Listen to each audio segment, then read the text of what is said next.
चींटी और कबूतर की कहानी। तपती दोपहर में प्यास से बेहाल एक छोटी सी चींटी पानी की तलाश में भटक रही थी। बहुत देर भटकने के बाद उसे एक नदी दिखाई पड़ी और वो खुश होकर नदी की ओर बढ़ने लगी। नदी के किनारे पहुंचकर जब उसने कल-कल बहता शीतल जल देखा तो उसकी प्यास और बढ़ गई। वह सीधे नदी में नहीं जा सकती थी, इसलिए किनारे पड़े एक पत्थर पर चढ़कर पानी पीने का प्रयास करने लगी। लेकिन इस प्रयास में वह अपना संतुलन खो बैठी और नदी में गिर पड़ी। नदी के पानी में गिरते ही वह तेज गेर में बहने लगी। उसे अपनी मृत्यु सामने दिखाई देने लगी। तभी कहीं से एक पत्ता उसके सामने आकर गिरा। किसी तरह वह उस पत्ते पर चढ़ गई। वह पत्ता नदी किनारे स्थित एक पेड़ पर बैठे कबूतर ने फेंका था, जिसे चींटी को पानी से गिरते हुए देखा लिया और उसने प्राण बचाना चाहता था।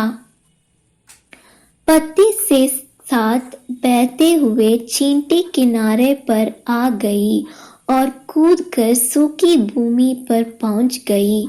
कबूतर के निस्वार्थ भाव की ही सहायता के कारण चींटी की जान बच पाई थी। वह मन ही मन उसका धन्यवाद करने लगी। इस घटना को कुछ ही दिन बीते थे कि एक दिन कबूतर बहेलिये के द्वारा बिछाए जाल पर फंस गया। उसने वहां से निकलने के लिए बहुत पंख फड़फड़ाने लगा, बहुत जोर लगाया, लेकिन जाल से निकलने से सफलता नहीं हो पाया। बहेलिया ने जाल उठाया और अपने घर की ओर जाने लगा। कबूतर निस्सहाय से जाल के भीतर कैद था। जब चींटी की दृष्टि जाल में फंसे कबूतर पर पड़ी तो उसने वह दिन स्मरण हो आया जब कबूतर ने उसके प्राणों की रक्षा की थी। चींटी तुरंत बहेलिये के पास पहुंची और उसके पैर पर जोर जोर से काटने लगी। बहेलिया दर्द से चटपटाने लगा।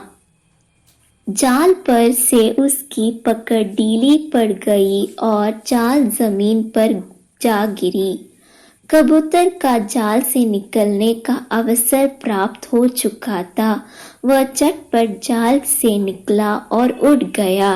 इस तरह चींटी ने कबूतर के द्वारा किए गए उपकार का फल चुकाया। सीख: कर भला हो भला। दूसरों पर किया गया उपकार कभी व्यर्थ नहीं जाता। उसका प्रतिफल कभी न कभी अवश्य प्राप्त होता है।